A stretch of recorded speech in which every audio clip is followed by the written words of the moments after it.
lala ang inyong business, kumita, sumikat at maging patok online or TV. Get more customers and grow your business. Advertise now. From the studios of Litter News Philippines, Errol Dakame of Kamao Asset.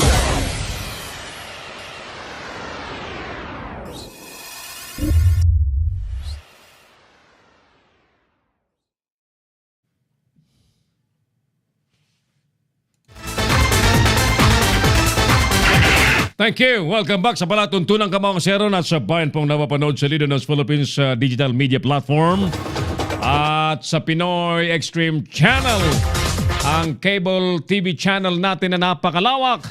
More than 6 million viewers ang nakasili po lagi sa ating palatuntunan sa pamamagitan po ng Signal Cable, Sky Cable, Cable Link, and Destiny Cable. Thank you, partner Renan Lopez and partner Norman Castillo ng Pinoy Extreme Channel dyan po sa Makati City. Tuloy tayo sa ating paglilingkod mga kaibigan. Latest update po sa mga biktima ho ng landslides at flash floods sa Tiwi Albay sa ating mahal na bayan. Bayan po natin na Tiwi Albay, umabot na po, pumalo na po sa 14 patay mga ginigiliw nating taga-subaybay. At alam niyo po, nadudurog at durog na durog po ang ating puso sa nangyaring yan. And overall, mga kaibigan, 85 na po sa buong Bicol region ang mga nasawi. And kaya po natin binabanggit yung sa Tiwi Albay sapagkat nakapaglunsad na po tayo ng ating kampanya na Mission Tabang Tugang. Isa pong fundraising campaign ng Litter News Philippines at ng Pinoy Extreme Channel. At target po nating bumaba sa Tiwi Albay para hatdan ng ayuda, especially ang mga pamilya ng mga namatayan. 14 na po ang namatay at nakalulungkot. 4 po doon ay kamag-anak po natin, kapilyado po sa mother side ko, konsulta. And may mga nawawala pa rin, hinahanap pa rin po. At makikipag-ugnayan tayo, tatawagan natin mga dear viewers, si dating kagawad, dating konsyal Bennett Templado para makibalita tayo. Itong kaibigan ay kahit wala po sa pwesto, patuloy pong gumagawa naman ng paraan para umikot at tingnan kung anong maitutulong niya naman sa mga biktima ng flash floods at landslides, especially dyan sa upland barangays ng ating bayang Tiwi Albay. Ano ho? So, kayo pong mga nandyan na mga kababayan natin sa Tiwi Albay, tingnan nyo na po ang inyo pong mga lugar-lugar na kung sa tingin po ninyo naman ay peligroso na ang kalalagayan po ng inyong lokasyon, might as well magdesisyon po kayo na humana po ng malilipatan sapagkat habang tumatagal po ang panahon, sadyang marami pong lugar sa Pilipinas, hindi lamang po sa Kabikolan. Tingnan niyo po, recently, yung nangyari po sa Benguet, especially sa Itogon area, marami rin po ang namatay sa landslides. Ang Bicol region, wala po sa history ang magkaroon po ng mga landslides and flash floods. But now, nagulat po tayo kung kailan po mag-New Year, magbabagong taon, ay para bagang binigyan tayo ng mga rason na biglang malungkot po tayo sa halip na maging masaya sa pagsalubong po ng bagong taon. Ano ho?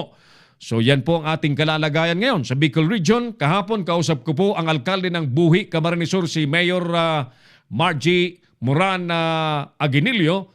Ang sabi niya sa atin kahapon, 15 na po ang patay sa Buhi, Camarines Sur. At marami pa hong nawawala at karamihan po sa mga bahay sa paligid po ng Buhi Lake ay lubog pa rin po sa tubig baha. At nananawagan din po ng tulong. So, today mga kaibigan, establish nga na natin ang linya sa Tiwi Albay. Nasa linya po natin as promised si Kagawad Bennett Templado. Tayo po'y makibalita muna kung ano ang latest update dyan sa ating bayang Tiwi Albay. Konsyal Bennett Templado, sir, si Errol na kami po sa Litter News Philippines ng programang Kamaong Asero at tayo po'y napapanood din po ng live sa Pinoy Extreme Channel. Konsyal, magandang gabi po. Magandang gabi, Errol. Yes, sir. Opo, kumusta po Yes. ngayon ang ating mahal na bayang Tiwi Albay, sir? ang ating bayan, Tiwi, ay talagang nadaanan ng Tropical Depression Usman. Kaya yung New Year natin dito sa bayan, Apo. medyo bawas yung kasiyahan dahil nga sa nangyaring trahedya kung saan marami tayo ditong barangay na nagkaroon ng landslide at Opo. saka mayroon pang mga namatay. Hanggang ngayon nga, yung kalsada pupunta doon sa boundary ng Camarines Sur Apo. mula sa bayan ng Tiwi, hindi pa possible. Medyo yung bayan ng Huruan, yung barangay ng Huruan, yung kung nasaan yung Our Lady of Salvation, ang patroness ng Diocese of Legazpi, Apo. ngayon lang araw napasok. At saka yung sunod na barangay, na-clear na rin. Pero ang susunod ulit doon na barangay, hindi pa possible. Baka bukas, yung barangay ni Sibis, mapasok na. Kaya yung mga natin, medyo malungkot talaga kasi yung mga relief natin, hindi pa masyado may deliver basta-basta kasi yung kalsada natin dito, medyo matatagal-tagalan pa maalis yung yung mga debris, yung mga ng landslide. Apo. Ang isa pa, Apo. ang mga hinanaing dito ng tao, yung leadership dito sa bayan natin, medyo nawawala ang namumuno, hinahanap mula pa nung trahedya kasi hindi siya makita-kita. Ayun ang mga rito sa bayan natin. Nasaan ba ang mayor ng Tiwi Albay na si Mayor Ami? Ang nalalaman ko sa Dubai daw nung last week ng December at saka ngayong bagong taon hindi pa siya nakikita. So, yun ang medyo komentaryo ngayon ng mga tao rito, nasa ng leadership dito sa Tiwi, kung saan ang mga ibang barangay binibigyan ng mga relief goods, pero ang reklamo nila hindi masyado yung relief goods kasi yung inaantay nila yung rescue. Aanhin nga namin, sabi nila, yung relief goods na may mga rami pang i-rescue. Apo. Kasi Ilan hindi po nga napipenetrate. Ilan pa ho ba, Konsyal, ang missing pa na dapat ay asikasuhin urgently? Ang alam ko merong 8 na missing.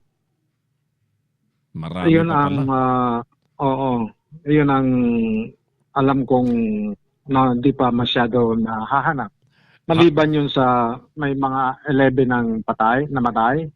Ayon sa At datos saka, namin dito, Konsyal Kagawad Bennett, 14 na ang patay po dyan sa Tiwi. Okay. Opo. So medyo... And we are worrying na kung hindi po masikaso at mahanap kagad ang mga nawawala, ay nag-aalala tayo na baka tumaas pa yung bilang na yan na 14 na. Iyon nga ang nakakalungkot na mangyari, na kung yung mga missing na to hindi talaga makuha kasi yung rescue nga medyo nababagalan. Opo, oo. Alright, dapat naman si Mayor Ami, kinat short niya na yung kanyang bakasyon kung naka-official leave man siya bago magpasko. Alam mo naman kasi ako, sanay na ako dyan Kagawad Bennett. Maraming mga opisyal ng gobyerno kapag ka magpapasko, ang pamilya nagbabakasyon kung saan-saan, plinano na, long time ago, magbabakasyon ng Christmas.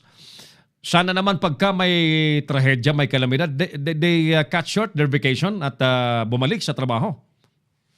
Sana nga, ganun nga. Nung pag nalalaman natin kasi ikaw pa ba naman ang ama ng bayan, kailangan siyempre pag kailangan ka ng mga anak mo, dapat nandiyan ka na. Whatever ika nga sabi, bayan muna bago sarili. So kung medyo may responsibility kang talagang napakabigat, kahit ano mang ginagawa mo, kailangan magpakita ka, saka mag-manage ka ng kasi hindi pwede yung hindi ka siya masyadong responsable sa bayan. Yun ang hinanaing dito. Apo. Na hindi makita-kita. Importanteng presensya kasi ng isang alkalde sapagkat may mga desisyon na siya lang ang makakapag-desisyon, Kagawad Bennett. Oo. At saka sabi nga, ang presence is better than present. Well, oo, yeah. So yun ang hinahanap. Namin ngayon. Ang relief na yan kung hindi pa nakukuha yung ibang mga hal namin sa buhay. Opo. Oo. Yun sana sa mga naglilingkod sa bayan, kapag ka naka-official leave man, naka-file ng official leave, whether yan po ay nagpaalam sa DILG, be sensitive enough na pagka may ganyang nangamatay na, pwede mo na isakripisyo kung may plane ticket ka namang naka-arrange na, nabayaran mo na, sa ngalan ng serbisyo publiko, pwede yung umuwi na. Di ba? Umuwi na. Tama yun. I agree with that. Apo. At saka, meron namang di ba? Meron namang balita na may talagang darating na una-una typhoon yun, di ba? At saka napakalakas ng ulan. Yes. So, prior, may knowledge ka na talagang dadaan yun ngayon talagang dumaan naman talaga, hindi nagbago yung expected na yon. So if you are responsible enough, pwedeng postpone mo na muna yung travel. I mean yung kasi sisiguraduhin mo mangangailangan ang constituents mo ng presence mo. Tama yun po. ang hinahanap, yun ang naririnig kong mga hinanaing dito. Apo. Kung nasaan. Apo, oo. Ang pa naman ng mayor namin, ang pangalan is AMI. So binigyan niya ng meaning yung A, action, man, ini. Ngayon ang lumalabas na MIA, missing in action. Yan ang naririnig natin dito. Anyway, siguro baka umuwi na siya para matulungan niya na yung madirect na yung mga pangangailangan dito. We don't mean anything about what we are saying here, kundi siyempre hinaing yan ng parang tama ka, parang tatay ng pamilya, may nangyayari na sa bahay, imposibleng hindi mo noon malalaman yan. The world is online, everything is available online. Information is very accessible everywhere. Hindi po natin masabing hindi nalalaman ng sino man ang nangyayari kahit saan man, Consyal Kagawad Bennett. Kahit saan. Yes, sir. Oo. May naman tayo, internet.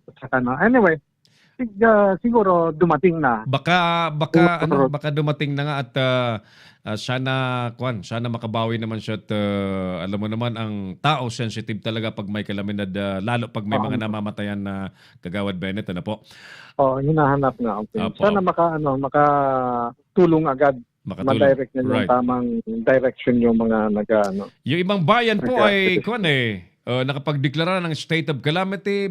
Sabagay, buong probinsya ng Albay, it's already under state of calamity. So, siyempre may mga procedure dyan na kailangan para i-release ang calamity funds, ang pondo na kakailanganin sa disaster response, Consyal Bennett. At alam mo, isa pang rito, hindi lang yung mga missing or yung mga damage na yung basic services, yung tubig, lahat na linya doon sa kabundukan, sa mga upper barangay. Sigurado na putol lahat yun. Naputol lahat yun. Kaya nga, more ang yung mga ginagawa dito ng yung mga hindi naman masyado na apektuhan, tubig ang dinideliver doon. Important. Kasi wala talagang supply. Kahit na nga dito sa sentro, yung mga ibang bayan, yung mga ibang organization, nagpapapunta naman sila dito ng mga water truck para makapag lingkod lang, makabigay sila ng tubig na pangangailangan, lalo na yung mga panghugas, mga wala talaga yun. Kaya makikita natin yung mga water truck ng ibang bayan, mga ibang organizations, nandito naman sila tumutulong at pinapasalamatan natin sila sa kanilang kikisama, pag worry ng pangangailangan. Yeah. pagtulong natin dito. I join you in sending our gratitude to them, Kagawad Bennett, ano, kasi napakalaking tulong yan. Talagang ipinakikita ng marami ang yung ugaling Pilipino, yung bayanihan, simpatya pagka talagang nasa oras ng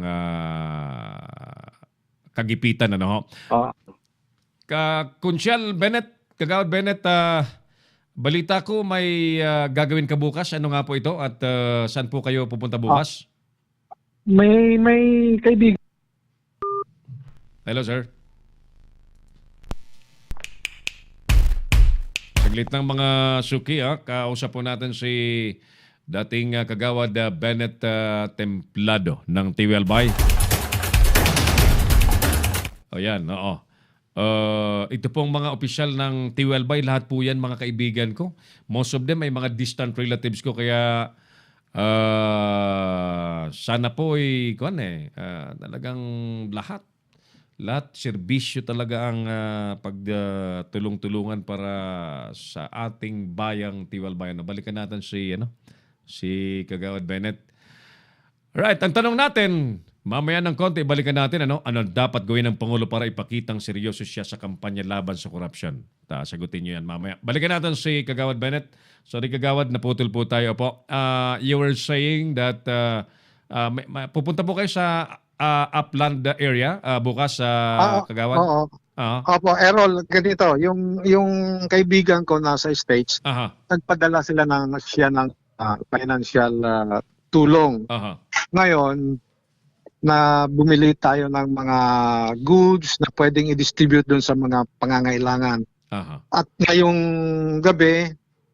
mismo, nagpapak na kami ng relief na yung may noodles, may rice, may tubig, Aha. may sardines kasi kailangan nila yon. Apo. So bukas, i-distribute natin ito doon sa barangay ng Huruan, Aha.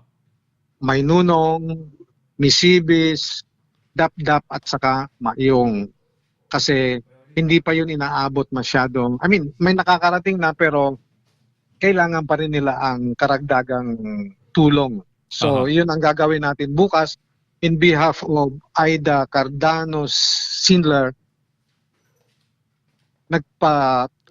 Siya ang nagpadala ng tulong at saka ako lang naman ang nag-facilitate ng kanyang tulong dito para sa ating bayan. So, Salamat kay Manay Aida na maski nasa rayo siya, dahil siya nagpapabaya sa mga kababayan ta dyan na Kagawad Bennett. alam ko kilala mo siya. Kilala Ano ko talaga siya? Yeah. Worried na worried. So, hindi ko naman pwede tanggihan ng gano'n eh. She is Para sa ating bayan yun. Right. She is a philanthropist.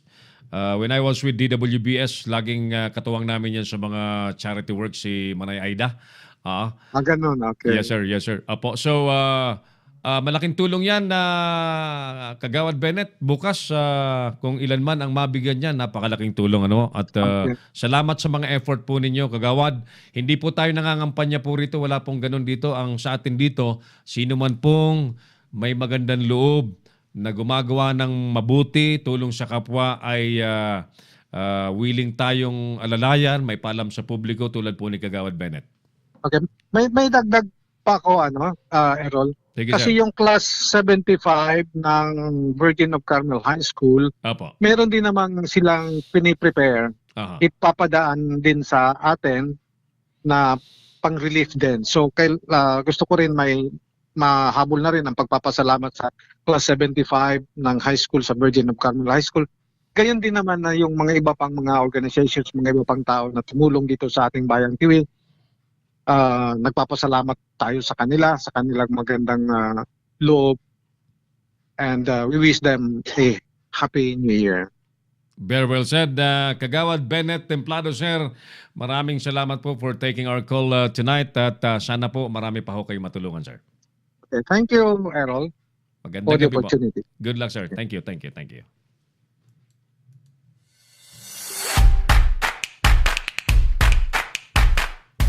Dating Municipal Councilor Bennett Templado ng Tiwelbay ang ating nakausap sa palatuntunang Kamaunga Sero. Balikan po namin kayo At sa ating pagbabalik, sa ating susunod na segment na mano-mano, kausapin po natin ulit si Attorney Glenn Chong. Kunan natin ang reaksyon sa ipinag-utos na po ng Pangulong Duterte sa Philippine National Police na imbestigahan na raw po ang pagkakapatay sa kanyang driver bodyguard na si Richard Santillan. Sa pagbabalik po ng palatuntunang Kamaong Asero. Magbabalik si Errol Nakame sa Kamaong Asero. Bring your business over a million TV or online. Reach your target customers anytime, anywhere. Your brand on TV or on the web. Get more customers and grow your business. Advertise now.